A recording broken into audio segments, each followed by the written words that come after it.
দুর্বল ব্যাংকগুলোর তারল্য সহায়তা দিতে টাকা না ছাপানোর অবস্থান থেকে সরে এসে বাংলাদেশ ব্যাংক নতুন করে ছাপিয়েছে 22,500 কোটি টাকা।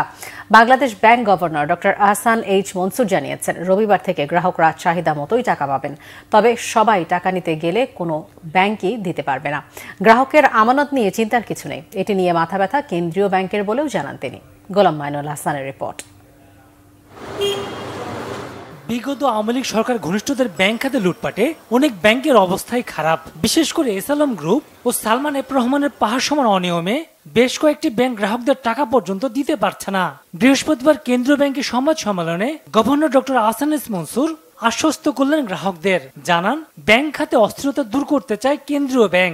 ডিপোজিটরকে আমরা আশ্বস্ত করতে চাই যে তাদের টাকা আপনারা যে ব্যাংকেই রেখে থাকেন সেখানেই সেটা নিরাপদ থাকবে, কোনো কারণেই এখানে আপনাদের কোনো অসুবিধা হবে না। রবিবারে যাবেন, যে দেখবেন যে ব্যাংকের ব্রাঞ্চগুলোতে কী অবস্থা হয়, এবং আমি আশা করব যে প্রত্যেকটা ব্রাঞ্চেই আপনারা দেখবেন যে মানুষ তাদের টাকা নিয়ে যেটা চাচ্ছেন সেটা নিয়ে যেতে পারছেন। এই সাথে আমি আবার এটাও বলবো যে দেশের বা পৃথিবীর কোনো দেশেই ব্যাংকিং খাত টিকে থাকবে না যদি সব গ্রাহক এক হাতে টাকা তুলতে চায়।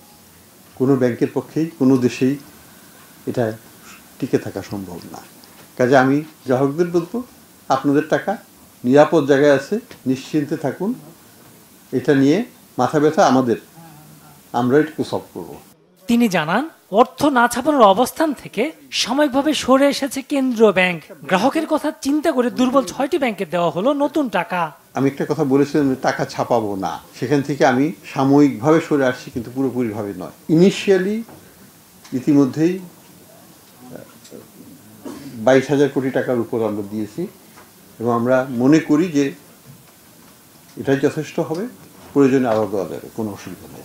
কেন্দ্রীয় ব্যাংক খেলাপি ঋণের প্রকৃত পরিমাণ বের করছে বলেও জানান গভর্নর। এটা খারাপ আগেই হয়েছিল, আমরা সেটাকে ফর্মালাইজ করে নিচ্ছি। গোলাম মাইনুল হাসান, বাংলা ভিশন, ঢাকা।